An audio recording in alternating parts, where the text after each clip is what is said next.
D'abord, j'ai préparé des notes. Malheureusement, j'ai été pris par le temps et en les regardant, je vois qu'il y a beaucoup de fautes de frappe. Vous m'excuserez, j'essaierai de les corriger. Peut-être la semaine prochaine, je referai tirer ça avec le prochain cours. Mais enfin, la plupart des fautes de frappe sont des fautes de mots qui sont mal orthographiés ou des choses comme ça. Alors aujourd'hui, je vais vous parler essentiellement de matrices aléatoires.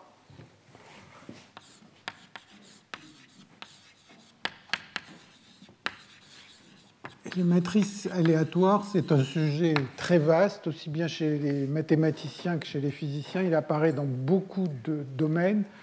Je ne suis pas un expert, mais comme je parle de ces problèmes de croissance où apparaît la distribution de Tracy-Widom, il m'a semblé utile de vous montrer comment cette distribution de Tracy-Widom apparaît en vous montrant un tout petit peu quelques détails. Je vais essayer d'esquisser la façon dont on y arrive.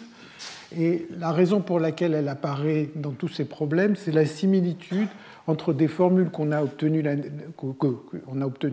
que j'ai décrites la semaine dernière, je ne les ai pas démontrées, l'une de Johansson et l'autre sur les permutations aléatoires. Et si on regarde d'autres problèmes de croissance, il y a aussi des formules semblables. Donc je vous rappelle ce que ces formules nous disent. L'expression précise n'a pas beaucoup d'importance pour ce qui va suivre. Ce que nous dit la première formule de Johansson, c'est si on considère le TACEP avec, donc le TACEP, vous vous souvenez, c'est des particules qui sautent sur un réseau unidimensionnel, c'est un modèle de trafic, et si initialement on part d'une situation où toutes les particules sont, tous les sites à gauche de l'origine sont occupés, tous les sites à droite de l'origine sont vides, et on laisse la dynamique évoluer. Donc la première particule va sauter, elle va laisser une place libre, après la première et la deuxième pourront sauter, et ainsi de suite. Et on avait vu la dernière fois que ce problème peut se traduire en un problème de modèle de croissance. Et le modèle de croissance était qu'à chaque configuration des particules, on pouvait associer la forme d'une interface ou d'une frontière, si vous voulez, et on déposait des petits carrés dans les minima, et donc l'interface avançait de cette manière. Et le temps Tmn qui apparaît ici, c'est, si on pense en termes de croissance, on va avoir ce réseau. Donc, initialement, toutes les particules sont à gauche et tout ce qui est à droite est vide. Donc, en fait, la forme de l'interface est simplement un coin, comme ça, et on commence à déposer des choses. Et on peut se poser la question, si on regarde une case du réseau de coordonnées M et N, donc, quel est le temps auquel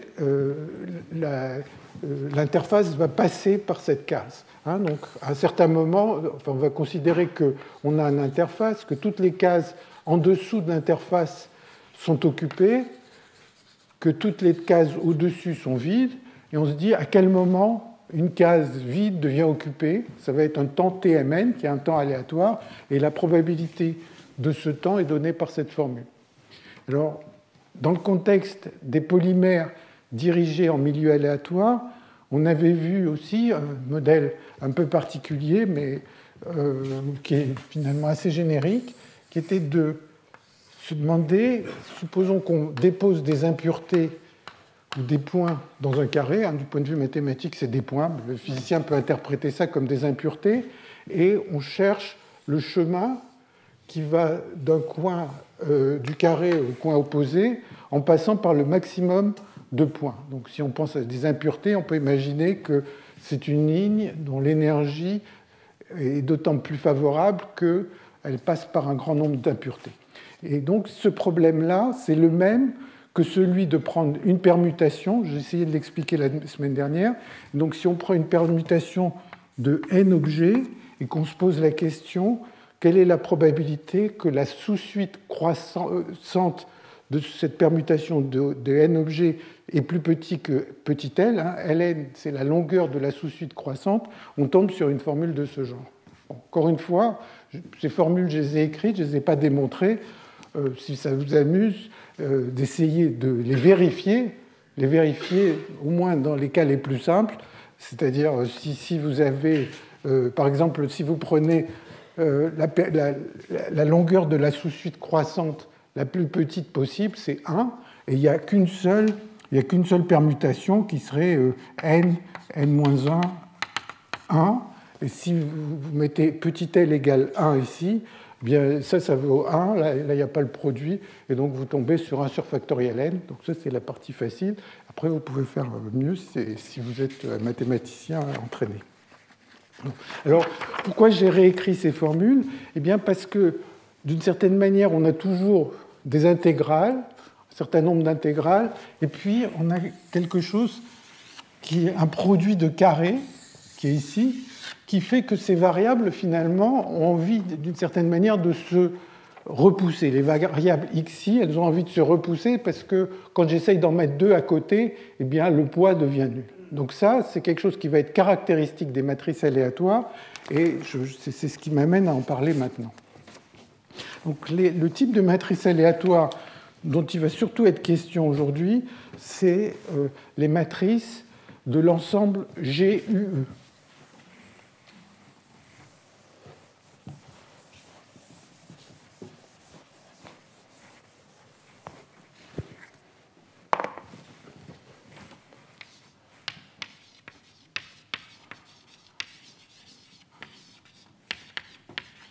Alors, le G, c'est pour gaussien.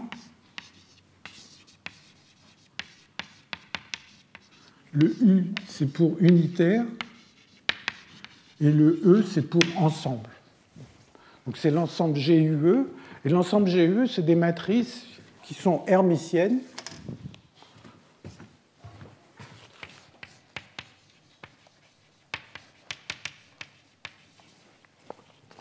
Et qui sont données dans la forme suivante. Donc, il va y avoir des éléments diagonaux. Comme c'est hermitien, eh bien, il va y avoir des éléments diagonaux qui sont réels.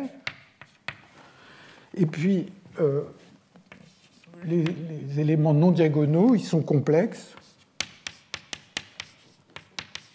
Alors, IJ, enfin là, il y a le I des nombres imaginaires, si vous voulez. Et là, c'est AIJ moins I. BIJ. Donc le fait de dire que c'est une matrice hermitienne, c'est juste de dire que les éléments IJ et JI sont complexes conjugués. Voilà. Donc ça, c'est l'ensemble GUE. Et la raison pour laquelle ils interviennent, ou ils sont reliés, ou ils vont être utilisés pour comprendre ces problèmes, c'est que la distribution de leurs valeurs propres est donnée par une formule que je vais écrire et que j'expliquerai un peu plus tard dans ce cours. Donc, on a une matrice comme ça. Comme elle est hermitienne, elle a n valeurs propres qui sont des nombres réels. Et maintenant, la formule qui donne la distribution de ces nombres réels, ces valeurs propres, hein, donc les lambda i des valeurs propres, eh bien, ça va être produit, bon, il y a une constante de normalisation devant, produit sur I inférieur à J de lambda I moins lambda J au carré, et puis ici, il va y avoir E puissance moins somme sur I de lambda I carré. Et je pourrais ne rien mettre ici, mais je vais mettre 2 sigma 2 dans l'idée que chacun de ces éléments ici, par exemple AIJ carré, c'est un nombre gaussien de variance sigma 2, BIJ aussi, tous les nombres qui apparaissent là-dedans sont des nombres gaussiens et indépendants. Et donc, la raison pour laquelle la théorie des matrices aléatoires apparaît dans ce problème, c'est l'analogie qu'il y a entre ce terme et ces différences de carrés qui apparaissent là. Alors, pour définir une telle matrice, c'est relativement facile, il faut tirer n plus 2 fois n-1 sur 2 nombres gaussiens. il faut les n, là, c'est les nombres de la diagonale. Les 2 sur chaque partie non diagonale, il y a 2 nombres à tirer, et le nombre de valeurs non diagonales indépendantes, c'est n-1 sur 2. Et donc, ça fait qu'on a n de nombres gaussiens, et ça définit cette matrice. Alors, il y a un autre type de matrice qui est a priori plus simple, mais dont je ne vais essentiellement pas parler aujourd'hui, qui est l'ensemble GOE, qui est simplement des matrices symétriques gaussiennes. Donc ce serait juste que c'est la même matrice que là-bas, mais avec tous les BIJ égaux à 0. Il n'y aurait pas de partie complexe. Et ces matrices-là, on va en parler un peu quand on va essayer de comparer différents systèmes physiques où ça apparaît, mais l'ensemble GOE, la seule différence, c'est que le carré qui est là n'y est pas. Donc ça va être produit I inférieur à J de lambda I moins lambda J, et puis puissance moins somme des lambda I carré. Selon la variance que je prends, il y aura 2 sigma 2, mais de toute façon, cette partie-là n'est pas très importante. Elle est importante dans le fait que les lambda I ne peuvent pas aller très loin, mais autrement, elle ne joue pas un rôle essentiel. Et c'est pour ça que, si vous regardez, ça a une ressemblance énorme avec la formule de Johansson, à ceci près qu'au lieu d'avoir une gaussienne, il a un terme qui joue le rôle, si vous voulez, d'un potentiel qui est un peu différent, mais toute l'analyse est très semblable. Donc voilà. Alors pourquoi les gens se sont beaucoup intéressés à ces matrices aléatoires? Eh bien, à cause de certaines propriétés universelles, c'est-à-dire que certaines propriétés qui ont été trouvées dans la théorie des matrices aléatoires se retrouvent dans beaucoup d'autres contextes. Et les propriétés qui ont été les plus considérées et étudiées au cours des, disons, 60 ou 70 dernières années, c'est les choses suivantes. C'est la distribution des corrélations, la façon dont les niveaux d'énergie sont corrélés. Donc, imaginons que je prenne une grande matrice comme ça, aléatoire. J'ai pris mon ordinateur, j'ai tiré ces nombres, j'ai trouvé les lambda I, et je vais avoir un certain nombre de valeurs propres, lambda 1, lambda 2, etc., lambda n. Bon, si je retire une autre matrice, bien sûr, je vais trouver un autre tirage. Et imaginons que j'essaye de faire des statistiques sur ces matrices. Et maintenant, je peux essayer de regarder dans un petit voisinage. Donc, il y a toujours dans cette idée que n est très grand. Donc, on prend une petite fenêtre. Il y a beaucoup de valeurs propres, malgré tout, dans cette petite fenêtre. Et on peut regarder la fonction de corrélation des lambda I. Donc la probabilité qu'en un point, il y ait la probabilité donc qu'il y ait un lambda I à la position X et un lambda J à une position Y. Donc tout ça, je regarde au microscope, il y a une très grande matrice, il y a beaucoup de valeurs propres. Je regarde, dans la petite fenêtre que je regarde, il y a beaucoup de valeurs propres, et je m'intéresse à cette quantité. Alors cette quantité, eh bien, elle va avoir une certaine forme que je dessine ici. Ce n'est pas la quantité la plus souvent considérée, mais en fonction de la distance x moins y. Donc cette distance x moins y, elle est d'ordre essentiellement 1 sur n, enfin, parce qu'il y a beaucoup de valeurs propres. Bon, tout ça, ça dépend de la façon un peu dont on normalise. Enfin, disons, on se place sur des distances qui sont l'écart typique entre les valeurs propres, et on trouve une courbe qui est comme ça si on regarde cette distribution. Alors déjà, rien qu'à l'intérieur de ces matrices aléatoires, eh bien, si je regarde à un endroit du spectre ou à un autre endroit du spectre, en fait, les corrélations vont être les mêmes. Elles vont être les mêmes essentiellement partout, sauf au bord. Et au bord, on va trouver une autre distribution. Et donc, il y a deux distributions universelles qu'on va rencontrer. L'une, quand les valeurs propres sont finalement loin à l'intérieur du spectre, et puis l'autre, quand on est tout à fait au bord du spectre. Alors, ici, donc, et les corrélations que l'on observe, en fait, sont universelles dans le sens suivant. Supposons, enfin, juste sur le plan mathématique, pour donner un exemple, après on va voir qu'on les trouve vraiment dans la nature. Supposons qu'ici, au lieu de mettre e puissance moins lambda i carré, je remplace par e puissance moins une espèce de potentiel quelconque, qui n'est pas forcément quadratique, et que j'essaie de trouver les statistiques de ces lambda i, eh bien, la corrélation que j'observe va être la même. Alors, la quantité qui est le plus considérée le plus souvent, c'est la distribution des distances entre niveaux, donc P de S. Et P de S, c'est la distance, je regarde une petite fenêtre et je regarde la distance entre deux valeurs propres consécutives.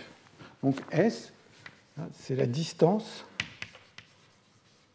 entre deux valeurs propres consécutives.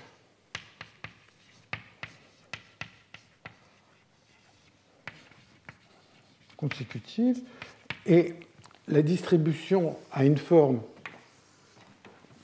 de ce genre qu'on va essayer, je vais essayer d'expliquer la forme qu'elle a.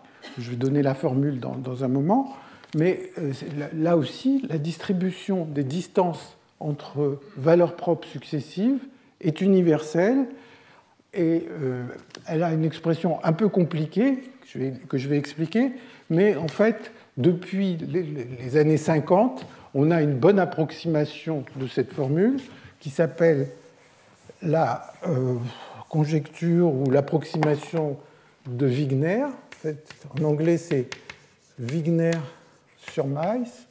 Je ne sais jamais si. Donc ça veut dire conjecture.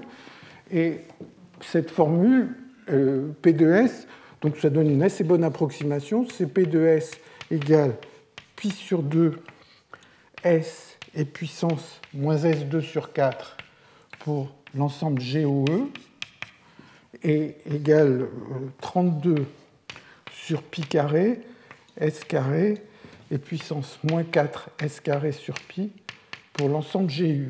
Alors vous pouvez vous dire pourquoi il y a des pi partout, d'où ça sort. En réalité, la formule de Wigner, elle repose sur l'idée que vous prenez le cas n égale 2, vous regardez quand il y a juste deux valeurs propres, donc là vous avez une formule explicite, vous essayez de trouver la distance, la distribution de la distance entre les deux valeurs propres, hein, donc il y a juste un terme dans le produit. Ça c'est un calcul facile qui amène à ces formules, et les pi proviennent juste du fait que vous voulez normaliser que valeur moyenne de S égale 1. Parce que quand vous vous déplacez le long du spectre, à certains endroits, il peut y avoir beaucoup de valeurs propres, à d'autres endroits, il peut y en avoir moins. Et donc, pour pouvoir comparer les choses, vous voulez, d'une certaine manière, faire un changement d'échelle de façon à ce que la distance entre les valeurs propres soit la même donc, après ce changement d'échelle. Bon, alors, il y a plusieurs questions. Donc, il y a ces formes universelles de distance entre valeurs propres consécutives. Il y a ces formules que j'ai écrites. Il y a quelle est la classe d'universalité au bord, c'est quoi la statistique au bord, c'est quoi la statistique à l'intérieur. Et donc ça, c'est des choses dont je vais essayer de parler aujourd'hui. Et je vais vous donner la formule qui a l'air un peu rébarbative pour une propriété qui est la suivante. Et puis après, je vais parler un peu d'application et la dérivation de ces formules sera plutôt vers la fin. Donc en fait, tout ça, ça aboutit à la chose suivante. Une des quantités qu'on peut considérer, c'est la quantité suivante. Supposons que j'ai mon spectre avec toutes ces valeurs propres aléatoires, que je me donne une certaine fenêtre J, et je me pose la question, quelle est la probabilité que cette fenêtre J soit vide? Bon, et ça, Tracy Widom l'ont écrit sous une forme que je vais écrire, et ils ont une généralisation, en fait, ils donnent en même temps la probabilité que dans cet intervalle, il n'y ait pas il y a 0 valeur propre, mais ils ont une formule qui généralise en disant est-ce qu'il y en a 1, 2, 3, etc. Et un nombre quelconque. Mais pour éviter de rendre les choses un peu trop compliquées, je vais considérer un intervalle comme ça, et je me pose la question, probabilité qu'il soit vide. Alors, bien, je vous disais qu'il va y avoir des universalités différentes selon qu'on est à l'intérieur du spectre ou qu'on est au bord. Bon, ça va être la même formule, sauf qu'il y a juste une certaine chose qui va changer, que je vais expliquer. Donc, la probabilité que J n'a pas de valeur propre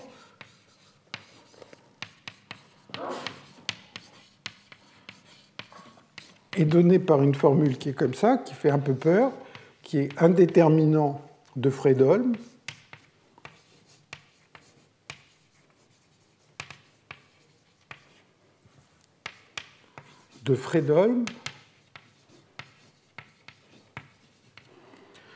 fois l'identité moins un noyau K qui dépend bien sûr de l'intervalle. Et le noyau K, il est donné de cette manière.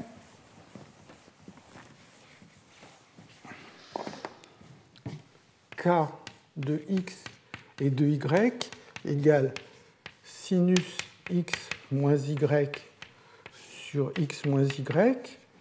Ça, c'est quand on est à l'intérieur du spectre. Et quand on est au bord du spectre, c'est donné par K égale ri de x et prime i de y moins ri de y et ri prime de x sur x moins y. Donc ça, c'est vraiment la formule que donne Tracy-Widom. Donc tout ça, ça a l'air assez compliqué. Ici, c'est les fonctions d'Eri. Là, c'est un déterminant de Fredholm. Alors, on va voir ce que ça peut vouloir dire. Bon, déjà, quand on le regarde, il y a une petite chose qui est simple, c'est quand même qu'il y a une grande ressemblance entre la formule valable au bord et celle qui est à l'intérieur. Si vous vous souvenez de trigonométrie, d'une formule de trigonométrie cos y moins sinus y cos x sur x moins y, vous voyez qu'en fait, ça a vraiment la même structure. Une fonction, la dérivée de la fonction, moins la dérivée fois la fonction, c'est tout à fait semblable. Donc il y a une ressemblance qui n'est pas là du tout par hasard. Et la chose que je vais juste expliquer, avant d'en venir un peu à des explications, c'est qu'est-ce que veut dire un déterminant de Fredholm? Qu'est-ce que c'est que cet opérateur K? Qu'est-ce que c'est que l'opérateur Kj? Alors, il y a deux choses assez élémentaires.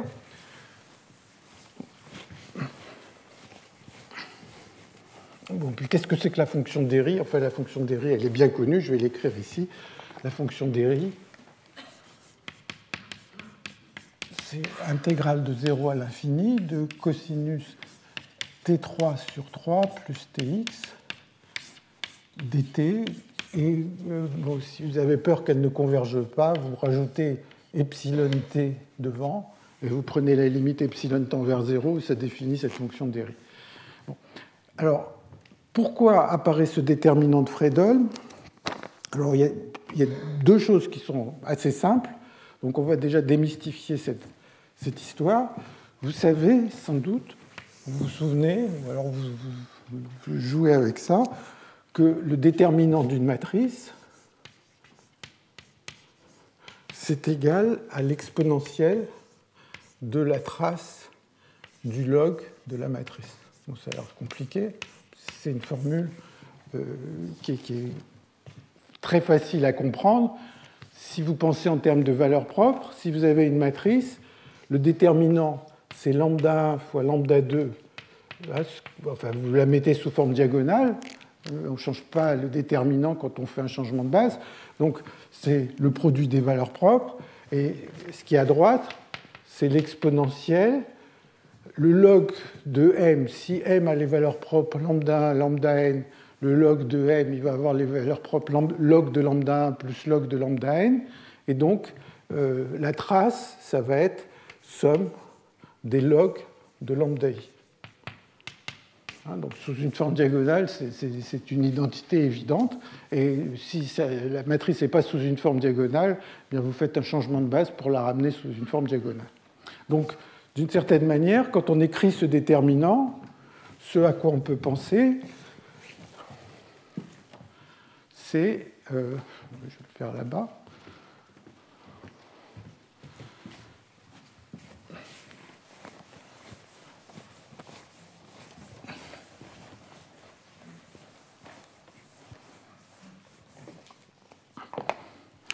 Donc, quand on écrit ce déterminant de l'identité moins k, un opérateur kj, alors c'est pareil que l'exponentielle de la trace du log de l'identité moins kj. Bon. Tout ça a l'air compliqué, mais imaginez que je développe le logarithme, c'est 1 moins quelque chose. Si je développe, ceci, ça me donne exponentielle de moins somme sur m, 1 sur m, trace de kj, de la matrice kj à la puissance m. Si je ne dis pas de bêtises. Et donc,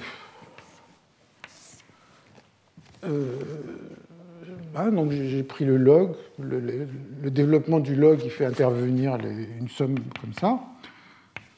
Et donc maintenant, la seule chose, si je veux dire ce que signifie ce déterminant, il suffit que je sois capable de calculer la trace d'un opérateur à la puissance m, et la trace d'un opérateur à la puissance m, de cet opérateur kj, je ne vous ai pas encore dit ce que c'est que kj, je vous ai juste dit ce que c'est que k, eh bien, la trace de kj, bien, si j'avais une matrice, une trace de la matrice à la puissance m, ça serait m somme qui apparaîtrait.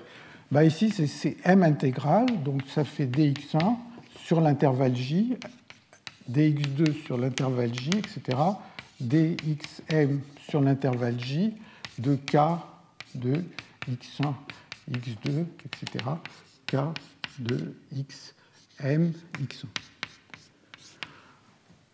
Donc, ce que signifie la formule qui me donne la probabilité qu'un intervalle soit vide est donnée par ce déterminant, mais ce déterminant, si je vous donne k, eh bien, on peut le calculer.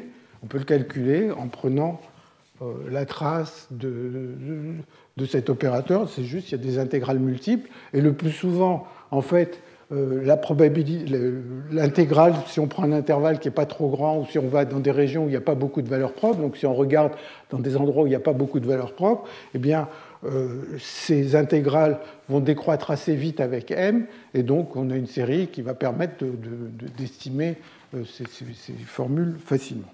Donc ça, c'est le résultat. Peut-être je vais le garder dans un coin.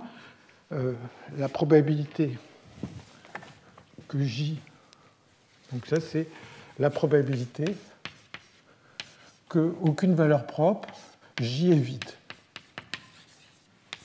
est donnée par ce genre de formule.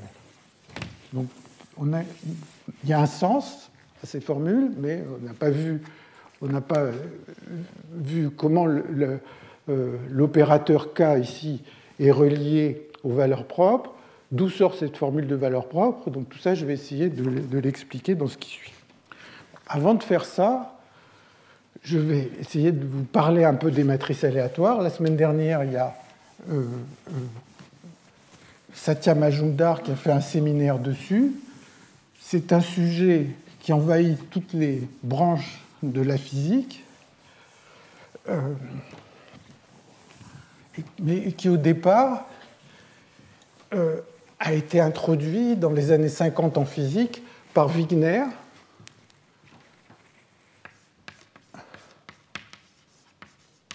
Et donc c'est dans les années 50.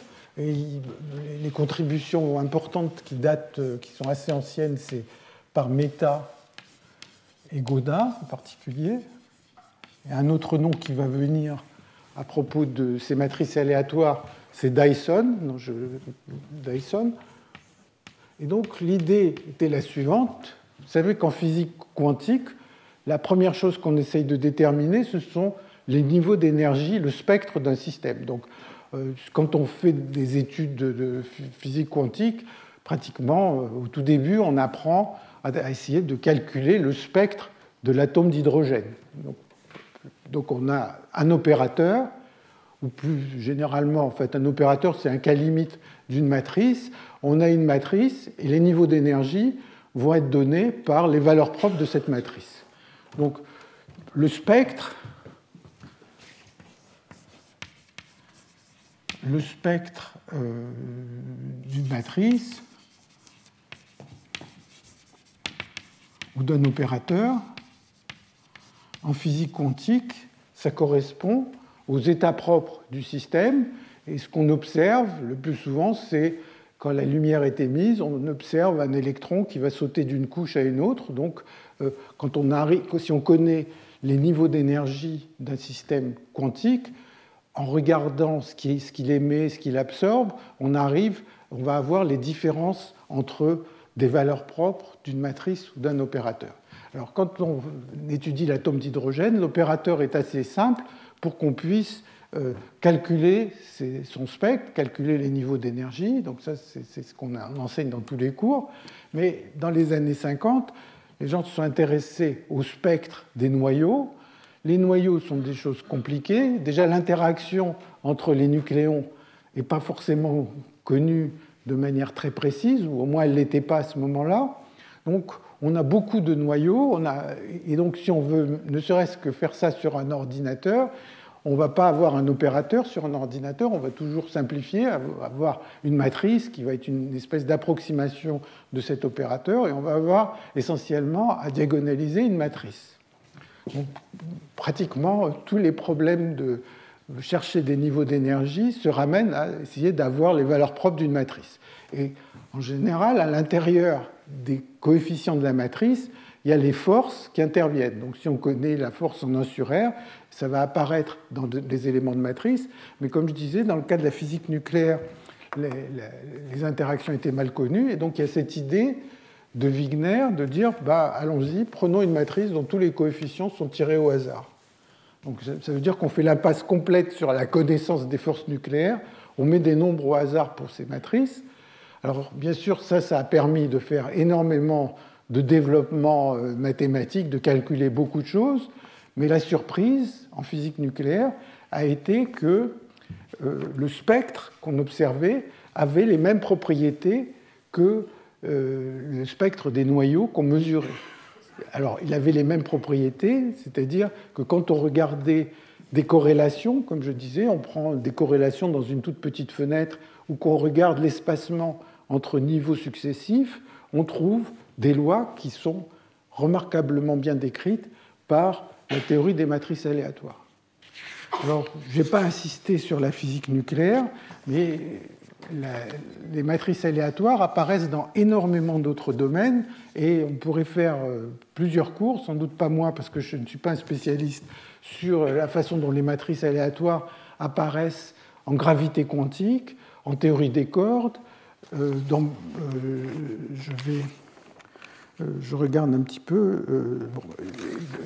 Ça apparaît aussi dans des modèles de finance. Ça apparaît dans des modèles de réseaux de neurones, par exemple. Donc tout ça, je ne vais pas en parler. Je vais parler de 2 exemples qui sont, à mon avis, vraiment intéressants. Le premier, c'est le chaos quantique.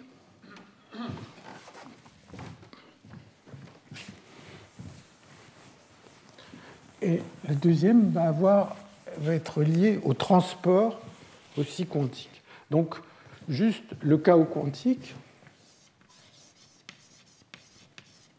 En fait, il n'y a rien de besoin de savoir de physique quantique pour parler de chaos quantique.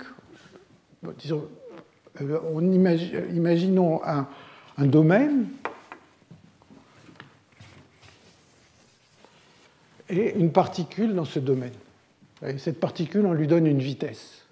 Et la particule, elle n'a pas le droit de sortir de ce domaine. Donc on lui donne une certaine vitesse, elle va arriver sur le bord, elle va se réfléchir, elle va avoir une trajectoire comme ça. Ça, c'est une particule classique Et si le domaine est un peu compliqué, on va voir, il n'y a pas besoin d'être très compliqué, eh bien la trajectoire va être chaotique, dans le sens où si je prends le même point de départ ou un point de départ très voisin et que je change un tout petit peu la direction de la vitesse, eh bien, les deux trajectoires vont avoir tendance à s'écarter au cours du temps. C'est-à-dire chaque fois qu'il va y avoir une collision, il va y avoir une petite erreur qui va arriver et les trajectoires vont s'écarter assez vite. Et donc le système va être chaotique dans le sens où si je change un tout petit peu la condition initiale, une toute petite erreur de condition initiale va complètement changer l'évolution à long terme. Donc ça, c'est une trajectoire chaotique.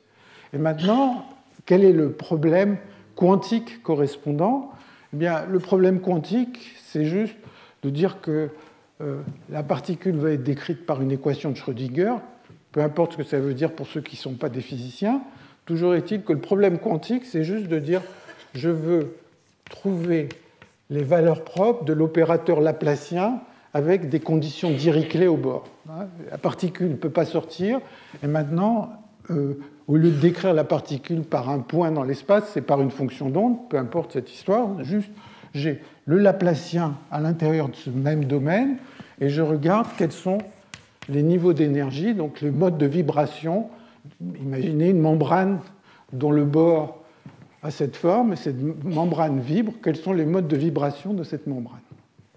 Alors, on parle de chaos quantique quand le problème classique de départ était chaotique. Et il y a des situations où le problème classique de départ ne l'était pas.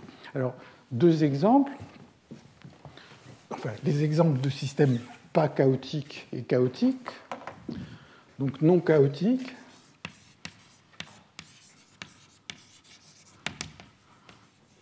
Bon, imaginez que ma boîte, ce soit un carré.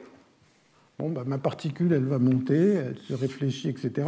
Alors vous pouvez facilement vous convaincre que finalement l'évolution de la coordonnée verticale et de la coordonnée horizontale n'interfèrent pas. Donc en fait, on a deux systèmes qui évoluent indépendamment, et ça, c'est un système qui est non chaotique. Si je prenais une particule à l'intérieur d'un cercle, elle va se réfléchir, et ça va être aussi un système non chaotique.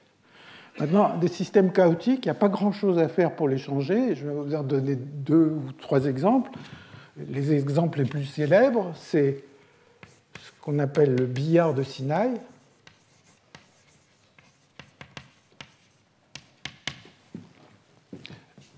Donc, le billard de Sinaï, c'est j'ai mon carré, mais au centre, il y a un obstacle aussi. Il y a un obstacle circulaire au centre.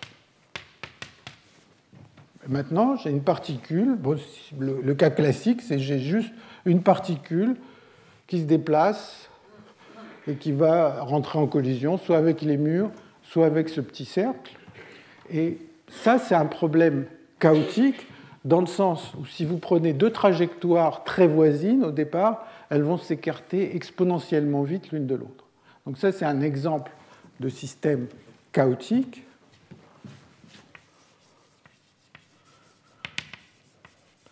Il y a un deuxième exemple qui est... Enfin, bon, le nombre d'exemples est plus ou moins illimité.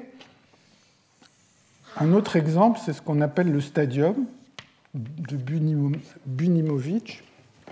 Donc le stadium, c'est juste, au lieu d'être un cercle ici, ça ressemble à un stade. Il y a une partie linéaire, et puis il y a deux demi-cercles au bord.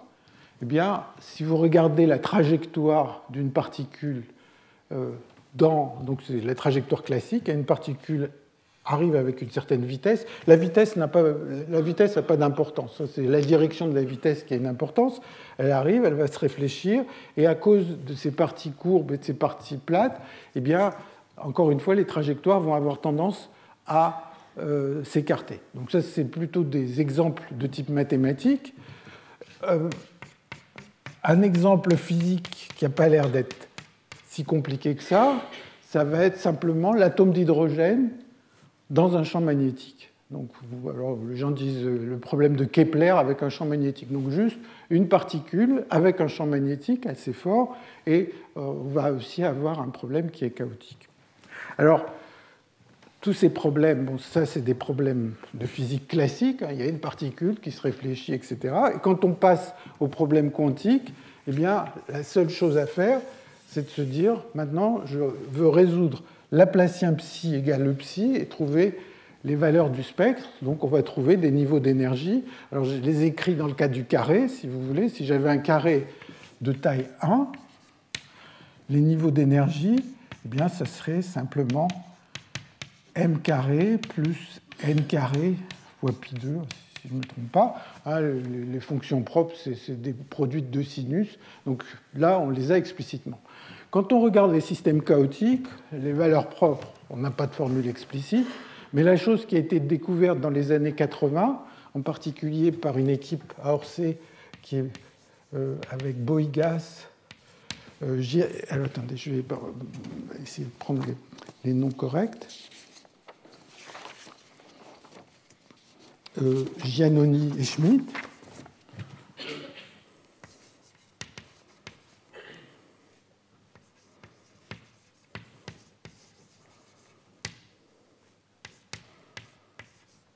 C'est qu'ils ont pris des systèmes chaotiques comme ça, ils ont calculé avec des ordinateurs, on peut calculer de manière assez précise le spectre.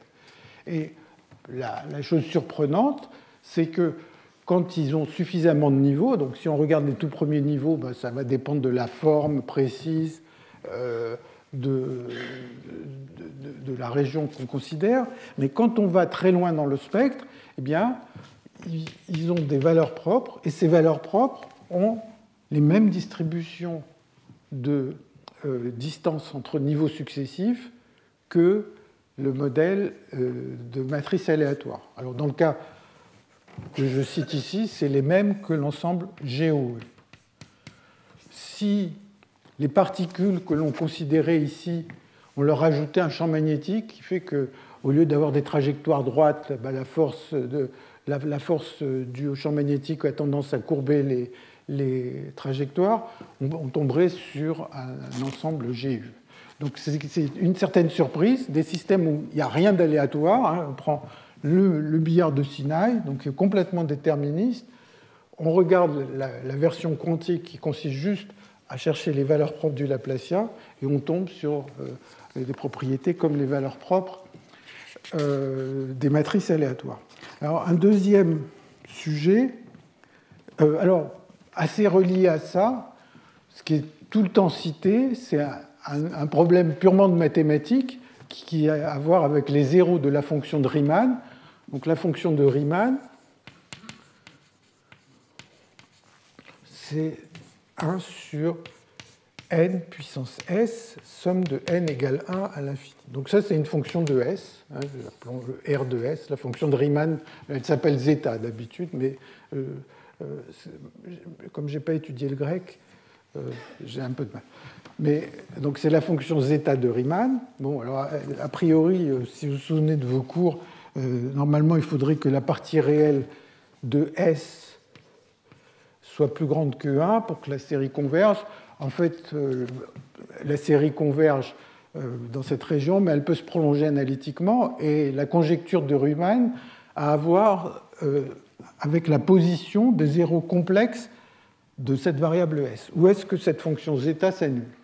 Bon, elle a des zéros sur l'axe réel négatif aux entiers impairs, mais sur l'axe imaginaire, il y a, enfin, disons, dans des zéros complexes.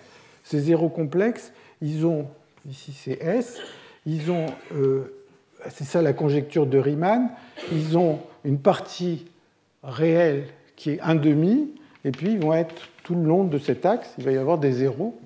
Et quand les gens ont étudié la distribution des distances entre ces zéros, ils ont trouvé un accord fantastique avec ce qui est prévu dans le cadre des matrices aléatoires. Donc c'est un exemple qui est toujours cité.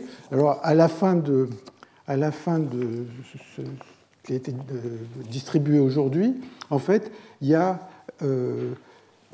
la distribution des distances entre zéros dans le cas de la fonction de Riemann, et à gauche, c'est les zéros jusqu'au 100 millième, Et à droite, c'est les zéros autour du 10 puissance 12e zéro. Et en fait, il y a des courbes maintenant sur le 10 puissance 20e zéro, enfin, qui a été obtenu.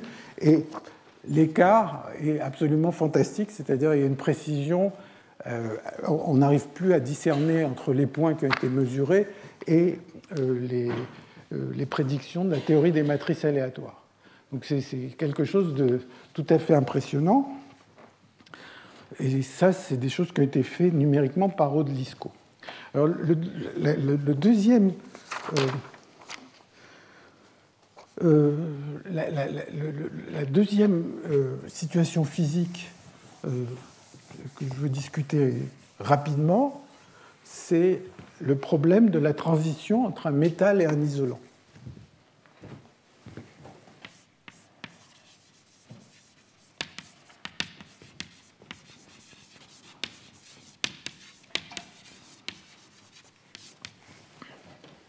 Alors, en fait, savoir si un matériau donné métallique ou isolant, du point de vue théorique, ça n'est pas une petite affaire. Comment on va décrire le matériau? Il y a des ions, il y a des électrons, il y a des impuretés, et les électrons agissent entre eux, ils interagissent avec les ions. Donc c'est un problème vraiment compliqué. Alors, il y a une version du problème qui est plus simple, qui s'appelle le modèle d'Anderson.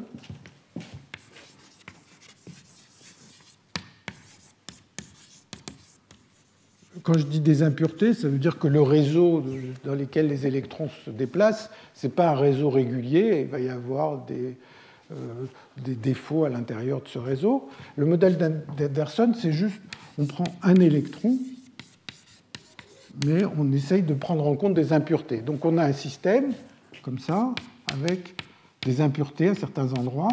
Et a priori, ce que nous dit la physique quantique, c'est qu'il faudrait trouver le spectre d'un opérateur qui est moins laplacien. Bon, je mets 1 sur 2m si vous voulez, vous pouvez mettre h bar 2. Ça, c'est l'énergie cinétique de l'électron, plus le potentiel qui est dû à toutes ces impuretés. Donc, par exemple, si j'ai des impuretés aux positions alpha, ça va être V de R moins R alpha. Et R alpha, c'est des impuretés qui se trouvent dans le système. Et donc, comme tout à l'heure, les premières choses qu'on peut avoir envie de faire, c'est d'essayer de chercher les états propres de cet opérateur où les R alpha sont mis au hasard à l'intérieur.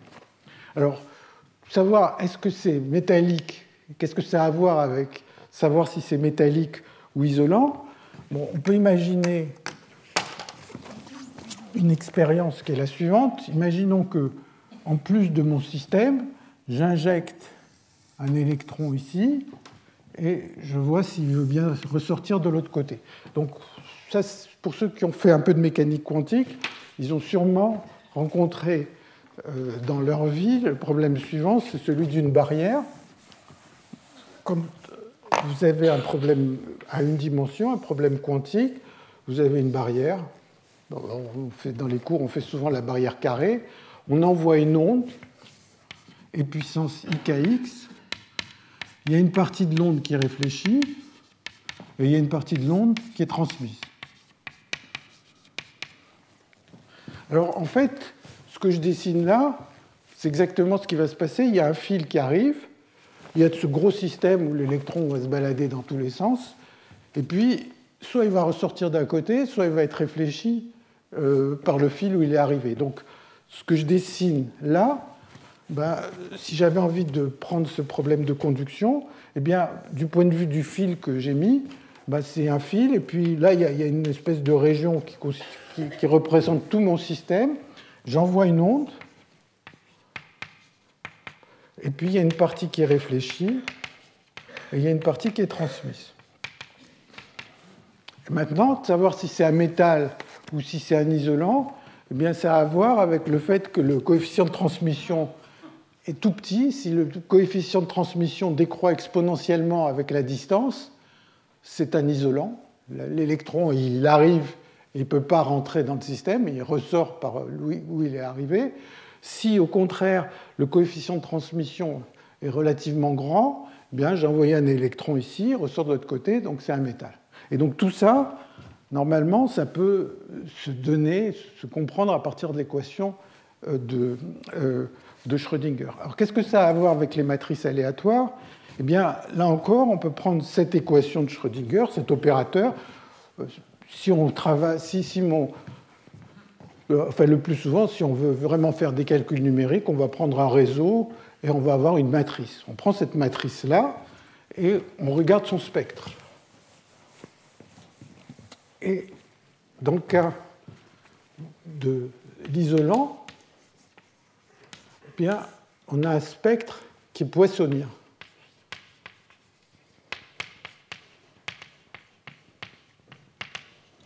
Et dans le cas d'un conducteur, d'un métal, on a un spectre qui est GOE ou GUE selon qu'il y a un champ magnétique ou pas dans le système. Alors, pourquoi, quand c'est un isolant, c'est un spectre poissonien? Eh bien, parce que, essentiellement, les fonctions propres de ce système sont localisées. C'est pour ça que ce problème s'appelle le problème de localisation. Donc les fonctions propres sont très concentrées autour de certains endroits, et une fonction propre qui est concentrée autour d'un point, elle a une queue qui est extrêmement petite, elle décroît tellement vite qu'elle ne touche pas l'autre côté. Donc les différentes parties de l'espace ne se voient pas. Donc le spectre est poissonien parce que si je coupais mon réseau en morceaux, chaque morceau aurait ses valeurs propres, et ces morceaux, d'une certaine manière, ne communiquent pas les uns avec les autres, et donc tout se passe comme si les valeurs propres étaient complètement non corrélées. Par contre, quand c'est métallique, ça veut dire que les fonctions d'onde qui vont être, si vous voulez, excitées, ou qui vont être importantes à l'endroit où arrive l'électron, vont avoir une probabilité de présence qui n'est pas totalement négligeable de l'autre côté. Donc les fonctions propres vont être étendues. Quand elles sont étendues, eh bien, ça amène à un spectre qui ressemble à celui des matrices aléatoires. Donc ça, ici, j'ai essayé de vous donner deux exemples, mais on pourrait en imaginer d'autres. En fait, ce n'est pas qu'on peut imaginer d'autres, il y en a énormément d'autres sur lesquels je ne vais pas revenir, mais il y a beaucoup de contributions qui ont montrer l'importance et l'intérêt et les applications des matrices aléatoires. Alors maintenant, j'en arrive aux choses un tout petit peu plus sérieuses.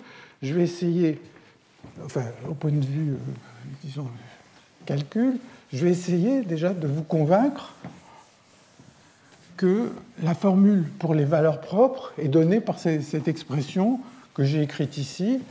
Donc, je vais mettre avec bêta. Bêta égale 1, c'est l'ensemble GOE. Et bêta égale 2, c'est l'ensemble GUE. GUE, c'est les matrices hermitiennes. GOE, c'est juste les matrices réelles. Alors, la première chose à faire, si vous avez une matrice aléatoire, A, enfin, elle n'a pas besoin d'être ni grande ni petite, en fait, elle peut être quelconque. On voudrait savoir quelle est la distribution des valeurs propres. Alors, vous savez qu'en général, on a les valeurs propres, mais on trouve les vecteurs propres en même temps. Alors, il y a une propriété qui est déjà très facile, c'est que les vecteurs propres ont toutes leurs directions équiprobables. Donc, un vecteur propre, toutes les directions sont équiprobables.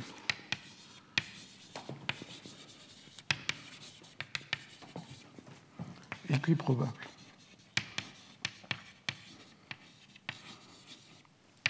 Bon. Alors comment on peut s'en convaincre? Bien, on va supposer qu'on a une matrice, et puis on va prendre cette matrice et lui faire subir une rotation. Donc si je prends une matrice et que je fais un changement à partir d'une rotation, l'effet, ça va être juste de bouger les vecteurs propres, mais les valeurs propres, elles vont rester exactement les mêmes. Et donc, vous prenez une matrice comme ça, n par n, et vous lui faites subir une rotation. R, ça va être cos θ, je fais une rotation sur les deux premières coordonnées, sinus θ, cos θ, et puis des 1 partout. Donc là, je fais une petite rotation. Bon, ce n'est pas très compliqué de calculer la nouvelle matrice. Bon, il faut faire un petit calcul de matrice. Hein. R-1, ça va être obtenu en changeant θ et moins θ, c'est pas difficile. On fait le calcul, et ce à quoi on arrive, c'est que la nouvelle matrice A tilde, elle est tout aussi aléatoire que la matrice A, c'est-à-dire qu'elle a ses éléments gaussiens avec les mêmes valeurs propres, et ils sont toujours non corrélés. Donc, si la matrice A a un vecteur propre, la matrice A tilde a aussi les mêmes valeurs propres, mais ces vecteurs propres ont été tournés, et ils ont été tournés d'un angle quelconque. Donc une matrice où j'ai tourné les vecteurs propres dans tous les sens, eh bien, elles sont équiprobables. Donc les vecteurs propres, ils ont toutes les directions probables. Bon, ce n'est pas très important pour ce que je vais dire, il y a juste un point où ça va intervenir quand j'en arrive à ce qu'on appelle le mouvement brownien de Dyson.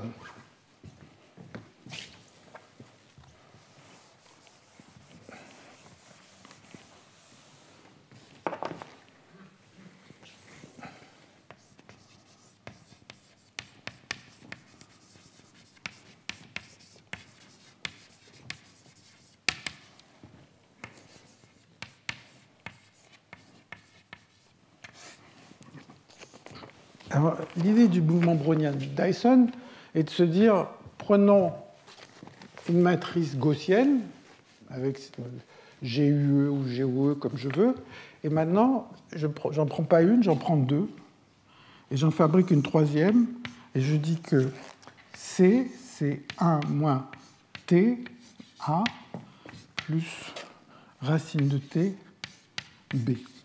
Donc, ça, c'est deux matrices, mettons, qui appartiennent à deux matrices indépendantes qui sont dans GUE ou dans GOE. Faisons GOE si vous voulez, mais vous allez voir que c'est absolument pareil. Donc, je prends deux matrices quelconques qui n'ont rien à voir l'une avec l'autre et j'en fabrique une troisième. Alors, quand on ajoute des éléments de matrice, on ajoute les éléments des matrices, c'est très facile. Et donc, le résultat de cette addition, c'est que C, il appartient aussi à GO, si vous voulez. Il a exactement les mêmes statistiques que... Donc, j'ai A, j'ai B, j'ai C, ils ont tous exactement les mêmes statistiques. C'est trois matrices gaussiennes.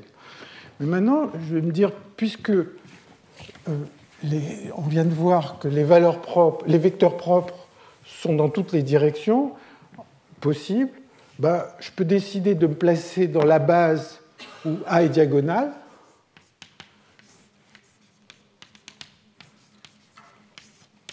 Je fais un changement de base où A est diagonale, c'est mon droit.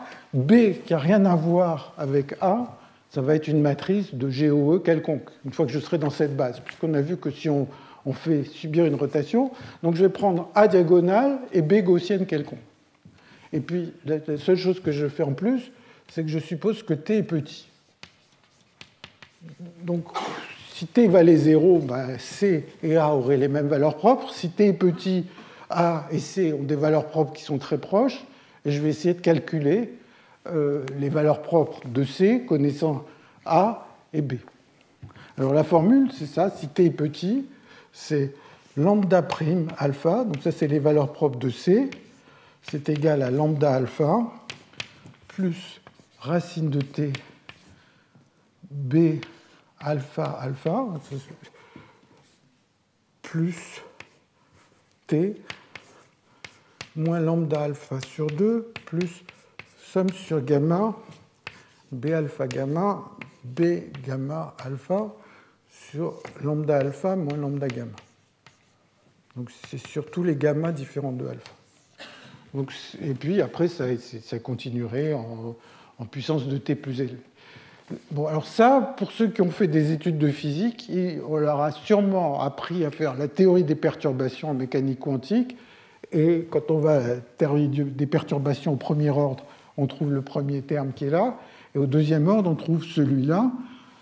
Ce moins lambda alpha sur 2, il provient simplement du 1 moins T Quand je développe, c'est 1 moins t sur 2.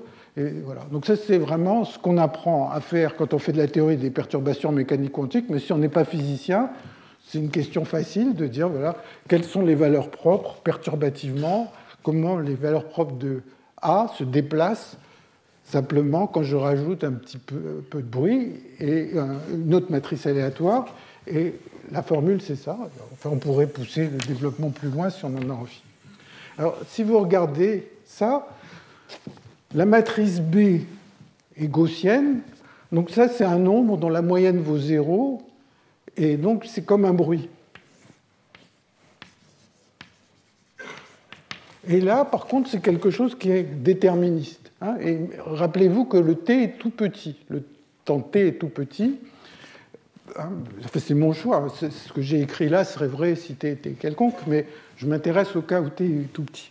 Et donc, qu'est-ce que je vois ici? En fait, j'ai une équation de Langevin où le bruit est là, et puis la partie déterministe de l'équation de la force extérieure est donnée par ça. Donc ça, c'est la façon dont les valeurs propres évoluent. Et une fois qu'on a fait ça, eh bien, on peut écrire.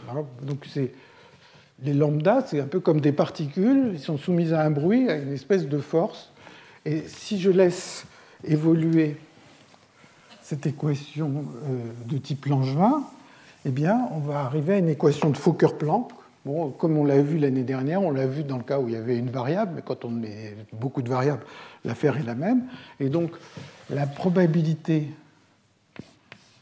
des lambda 1, lambda n, eh bien, cette probabilité, elle va évoluer selon une équation de Fokker-Planck que j'écris, d sur dt égale somme sur alpha de d sur d lambda alpha fois lambda alpha sur 2 moins bêta sigma 2 sur 2 somme de 1 sur lambda alpha moins lambda gamma, bon, peu importe la formule précise, plus sigma 2 sur 2 somme sur alpha des 2p sur d lambda 2. Bon, sigma, c'est la largeur des éléments qui ont une certaine variable, une variance. Ici, donc le sigma, il apparaît là. Et le bêta, ici, vous voyez que là, j'ai B A gamma, B gamma A. Si c'est réel, ça vaudra sigma 2. Si c'est hermitien, ça vaudra 2 sigma 2. Parce qu'il y aura la partie réelle et la partie imaginaire qui vont compter. Donc selon qu'on est dans le cas GOE ou GUE, ici, le nombre, il va valoir bêta, il va valoir 1 ou 2. C'est la seule différence. Alors, une fois que j'ai écrit ça, eh bien, c'est un exercice de se rendre compte que la formule qui est là-haut, c'est la probabilité stationnaire. Attendez, j'ai oublié un P là. Excusez-moi, il y a un P ici. Et vous prenez le P qui est là, vous le rentrez là-dedans, et c'est la solution. Et ça, ce mouvement des valeurs propres, ça s'appelle le mouvement brownien de Dyson. Donc, on a fait une partie du travail. On a vu comment... disons, peut-être la chose que j'ai peut-être dite, c'est que la matrice C, j'avais C égale A plus B. La matrice C, comme elle est totalement... Elle a les propriétés statistiques identiques à A, ben, c'est normal qu'on cherche la probabilité stationnaire, puisque cette probabilité ne doit pas dépendre asymptotiquement. On a des matrices qui sont toutes dans le même ensemble. Donc, si A avait été donné comme ça, C l'est aussi. Donc, en fait, ça montre... c'est une façon de dériver ces formules. Alors, dans la littérature, il y a d'autres dérivations, certaines qui se reposent sur des idées de théorie des groupes. J'avoue que j'ai eu un peu de mal à comprendre d'autres dérivations. Bon. Alors, maintenant, on peut interpréter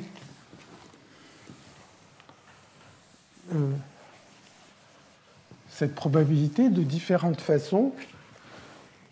Et maintenant, je vais essentiellement oublier le cas GOE je vais parler du cas GUE.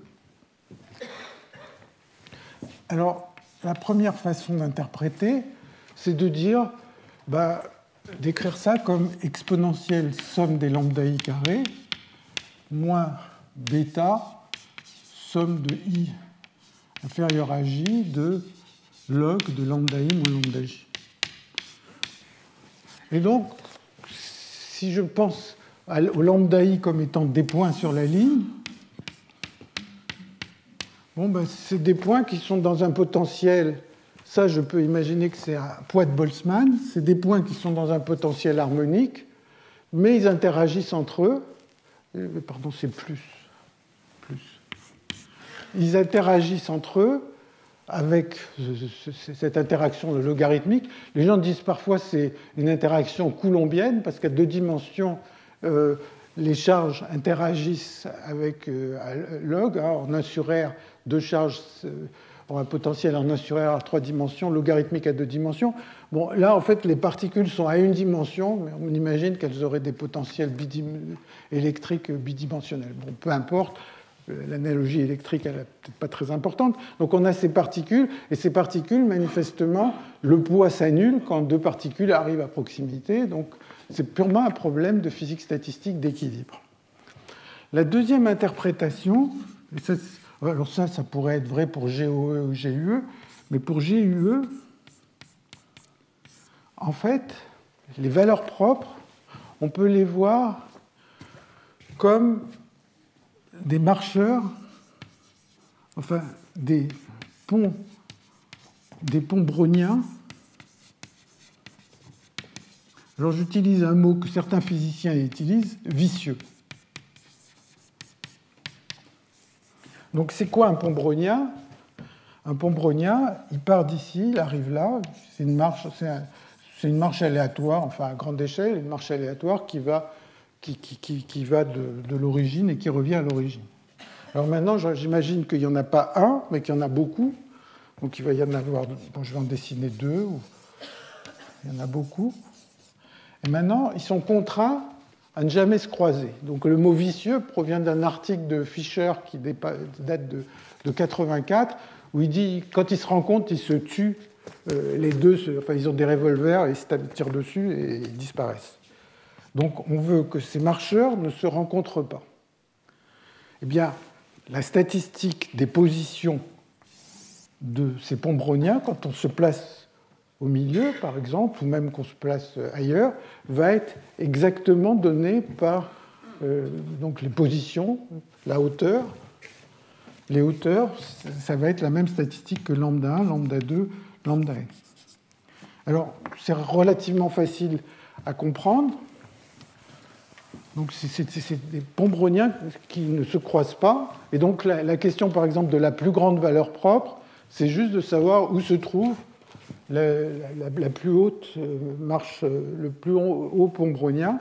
C'est exactement ce problème.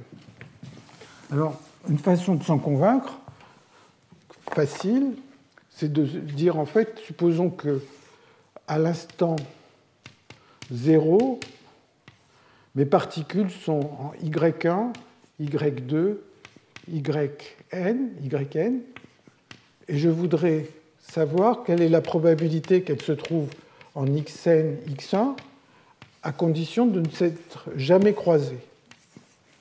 C'est des choses qui sont intervenues dans des modèles de physique statistique dans les années 80 en particulier. Il y avait un modèle qui s'appelait le modèle ANI, où on voulait où il pouvait y avoir beaucoup de sortes d'interfaces, et ces interfaces étaient contraintes à ne pas se croiser. Bon. La formule pour ça, c'est juste un déterminant de exponentielle moins xi moins yj au carré sur t. Donc la probabilité de voir ça, c'est juste donné par le déterminant de xi moins yj. Alors c'est ce qu'on appelle une méthode des images, parce que quand vous regardez les différents termes du déterminant, le terme diagonal, ça serait que les particules yn ayant xn, etc., sans aucune contrainte, pouvant se croiser ou ne pas se croiser, et on vérifie que tous les autres termes sont là pour tuer tous les termes où ils se sont croisés. Donc c'est donné par ça. Et maintenant, si les points Y, on les met très près les uns des autres, eh bien ceci devient produit sur I inférieur à J de xi moins xj et puissance moins somme des xi carrés sur T. Bon, l'échelle de temps, tout ça n'a pas beaucoup d'importance, mais on trouve cette formule qui est ce qu'on obtiendrait pour l'ensemble GOE. Mais maintenant, si on regarde les ponts browniens, il y a la partie qui est à gauche qui me donne le produit des xi moins xj, il y a la partie qui est à droite qui donne une contribution du même genre, et donc on tombe sur produit avec le carré. Donc ça, c'est les marcheurs vicieux. Alors, une chose qui a son importance, c'est que cette formule, ça fait appel à aussi des choses un peu élémentaires de mathématiques qu'on a tous vues, enfin souvent vues dans sa vie, c'est que le produit sur I inférieur à J de xi moins xj, c'est un déterminant qui s'appelle un déterminant de Vandermonde, qui s'écrit sous la forme 1, 1, 1, 1, x1, xn. Donc ça, c'est un exercice sur les déterminants. Enfin, je ne pense pas qu'il y ait des cours sur les déterminants où à un moment ou à un autre, on ne tombe pas sur cet exercice. n-1, xn, n-1. Donc si on calcule ce déterminant, j'espère que je l'ai mis dans le bon sens, ça donne cette formule. Au moins, on met une valeur absolue si on veut. Bon. Alors, ça, c'est la deuxième interprétation. Donc, la première, c'est des particules classiques avec des interactions. La deuxième, c'est les ponts browniens. La troisième, c'est de la physique quantique. Ce n'est pas de la physique quantique difficile, c'est des fermions libres. La semaine dernière, il y a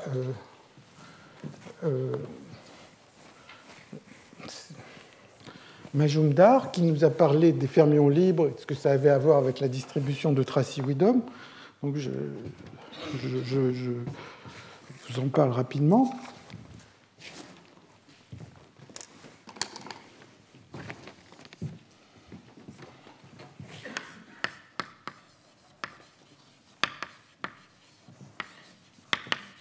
Je ne vais pas essayer de rappeler trop ce que c'est que les fermions. Disons, si on a des fermions libres, du point de vue de la physique quantique, on peut avoir des fonctions d'onde qui sont de cette forme, un grand psi, pour les positions des particules, qui se met sous la forme d'un déterminant de Slater.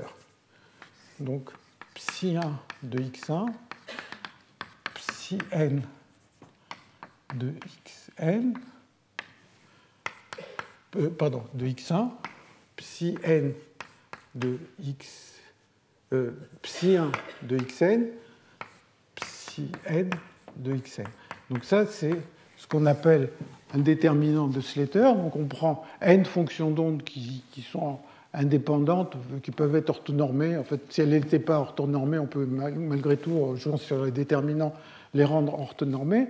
Donc ça, c'est ce qu'on appelle un déterminant de Slater. Donc on a ça va être l'état d'une particule. Ça, c'est l'état. Donc, par exemple, quand on fait de la physique atomique, ça va être l'orbite, la première orbite, la deuxième orbite, et on empile les particules comme ça. Et maintenant, en physique quantique, on a la probabilité est donnée par le carré de la fonction d'onde. Donc, ça va être le carré de ce déterminant au carré. Donc ça, c'est la probabilité en physique quantique. Alors, ceux qui ne savent pas de physique quantique peuvent dire, voilà, prenons une fonction psi qui est un déterminant, il y a des fonctions élémentaires, psi1, psi-n, et je décide que la probabilité de voir les points en x1, xn est donnée par le carré. On peut mettre une constante devant pour normaliser, et manifestement, vous voyez que à cause de ce que je viens de dire sur le Vandermonde, eh bien, le cas bêta égale 2 répond exactement à cet exemple, puisque les fonctions d'onde, ça va être 1 fois l'exponentielle, x fois l'exponentielle, x2 fois l'exponentielle, la gaussienne, etc. Donc ça va être toutes les fonctions d'onde possibles. Et c'est mieux de les prendre sous forme orthogonale. Donc pour le cas qui est là, ce serait les psi i de x, ça serait de la forme e puissance x2, je ne sais pas si on met un 2 ou pas, ça n'a pas d'importance, hi de x, ce sont les polynômes de Hermite. Donc ça, c'est un choix possible des psi de x qui va donner pile ce qu'on veut pour l'ensemble GUE. Bon. Alors, peut-être la constante, je ne vais pas l'appeler K, parce que K, c'est quelque chose que je vais appeler, qui va être autre chose. Constante. Donc, problème de fermion, c'est un problème en soi, on peut se dire, voilà, on a une fonction d'onde qui a un déterminant, et la probabilité, c'est donnée par le carré du déterminant. Alors, quand on pense en termes de ces fermions, eh bien, il y a une petite formule qui n'est pas très compliquée à obtenir, qui est que le carré d'un déterminant, le carré de ce déterminant, c'est lui-même un seul déterminant. Donc on va gagner un carré. Et donc pour faire ça,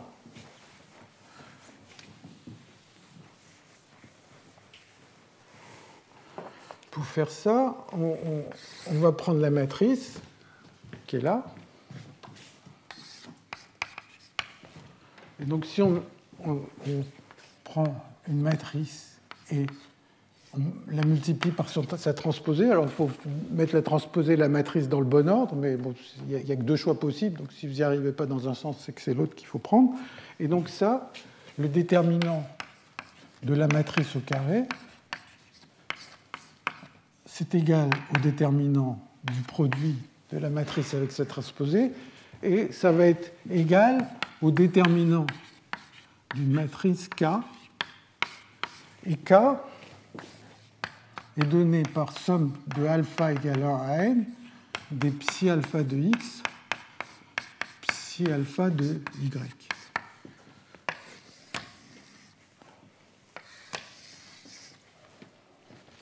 Donc, d'une certaine manière, c'est vraiment tout à fait élémentaire. Vous prenez cette matrice, vous multipliez par le transposé. Donc le mieux, c'est de la prendre sous cette forme. Psi1 de xn, psi n de x1. Puis vous multipliez par psi1 de x1, psi1 de xn. Et puis pareil. Et quand vous faites le produit matriciel, vous allez trouver ça. Alors je ne sais pas, en lisant les gens qui écrivent sur les matrices aléatoires, quand ils arrivent à ce genre de formule, ils appellent ça la formule de Binet-Cauchy. Bon, alors, je sais pas, ça m'a l'air d'être juste une multiplication matricielle, mais bon. Et donc, la probabilité qui m'intéresse, qui est là,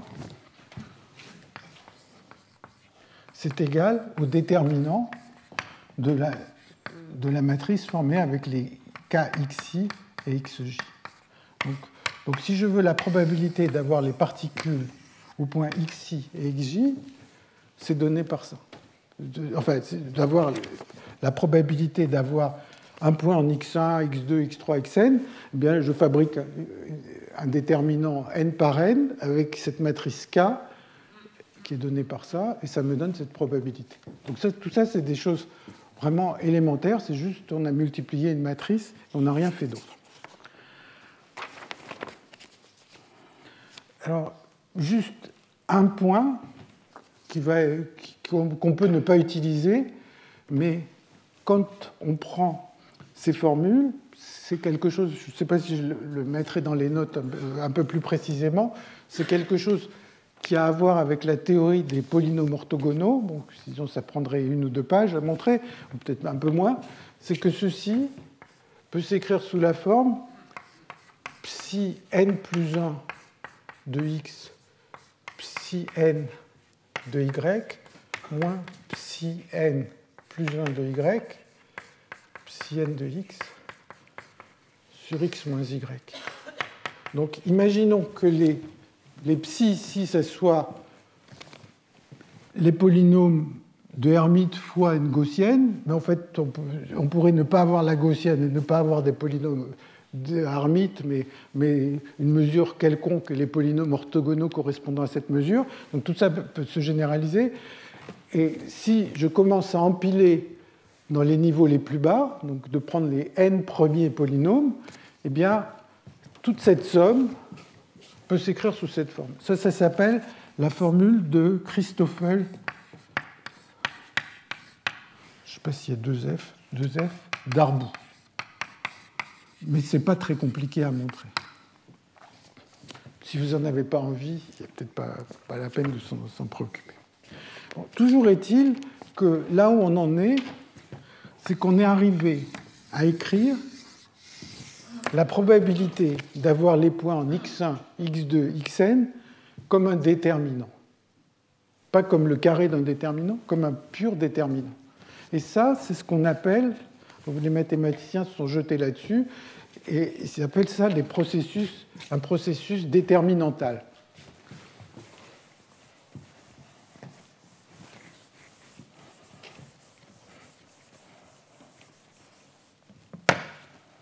Processus déterminantal.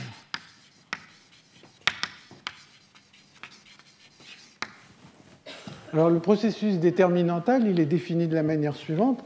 J'ai à ma disposition mes données, une matrice K de X et de Y, qui doit satisfaire quelques petites conditions, mais je ne vais pas rentrer dans ces détails.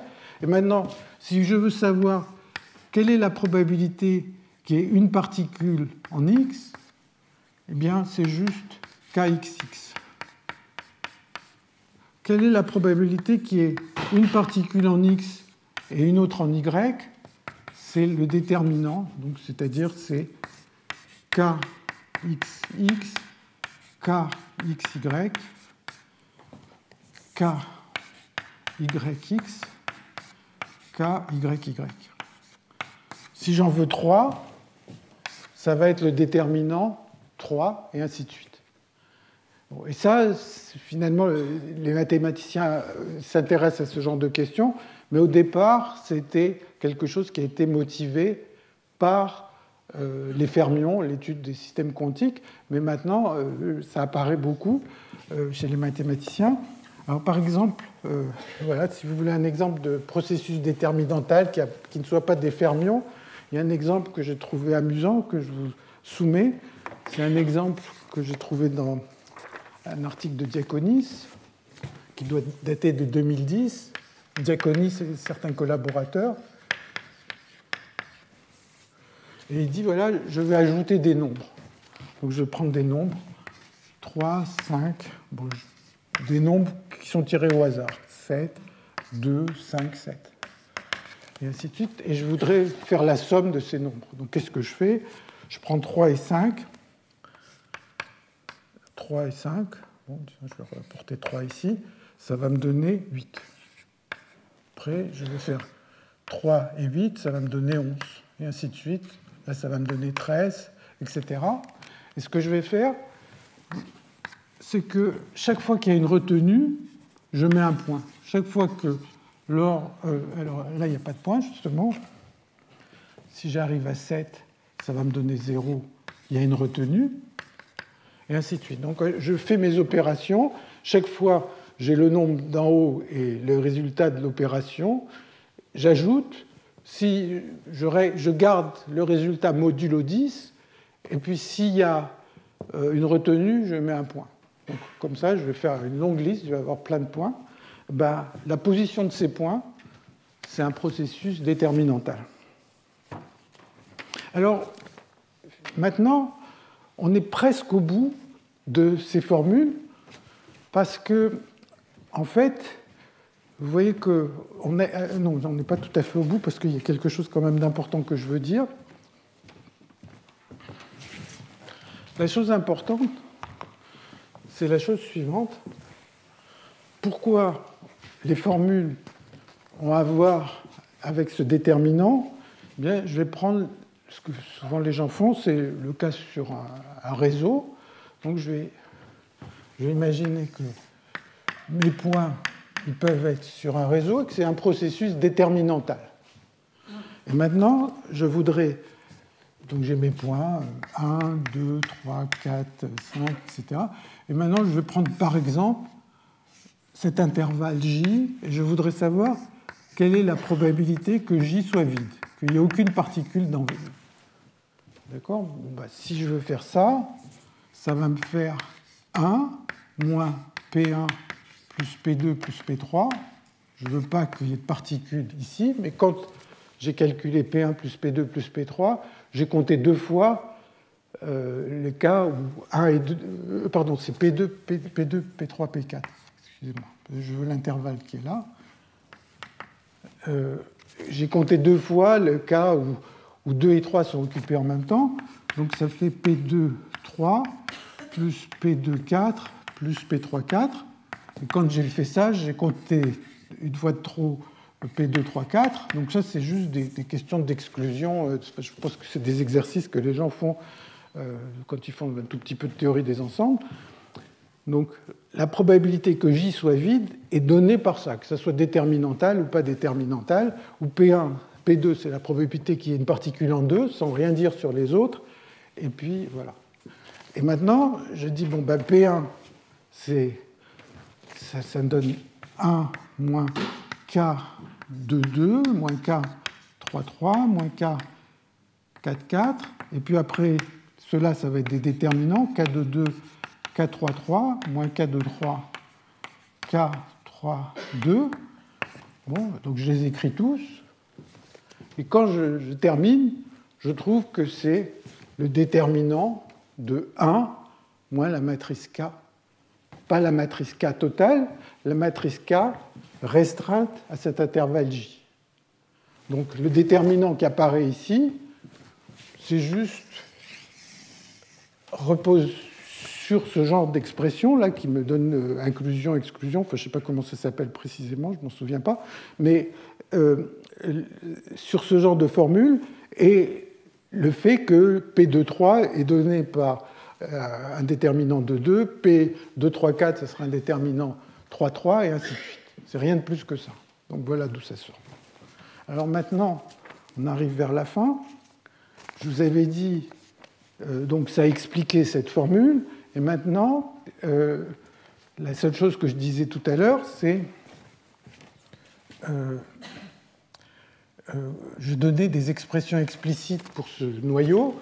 Il y en avait un qui était sinus x moins y sur x moins y, quand on était à l'intérieur, et l'autre, il y a eri de x et prime i de y moins quelque chose du même genre sur x moins y. Donc ça, c'était les noyaux possibles. Alors on va voir comment ça intervient, et c'est relativement facile à comprendre. Maintenant, si on prend les formules que j'ai écrites, que j'ai à moitié effacées, donc je vais revenir là-dessus.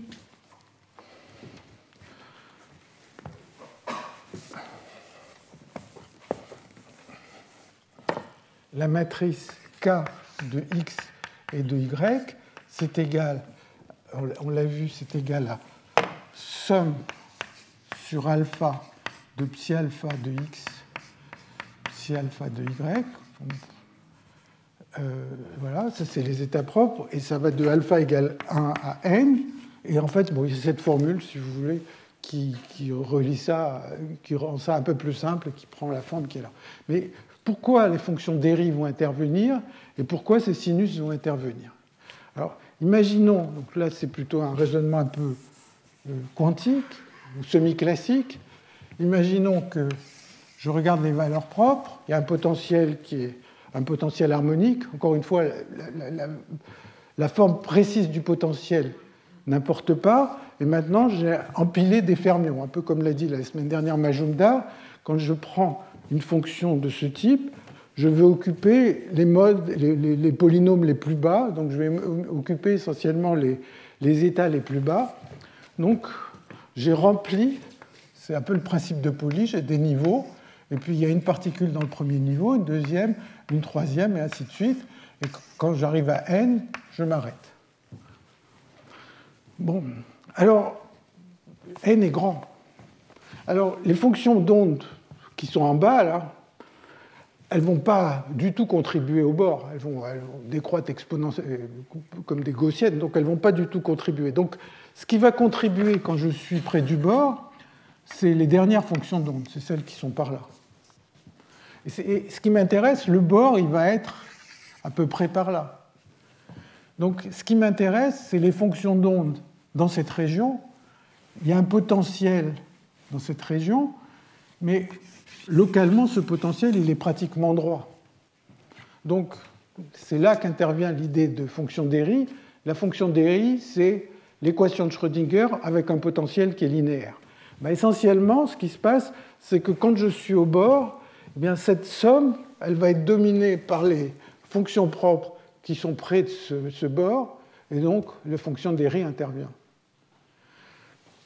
Manifestement, dans cette somme, si j'enlevais les tout premiers, ça n'aura aucun intérêt. Enfin, ça ne va rien changer au résultat. Donc il y a un côté universel.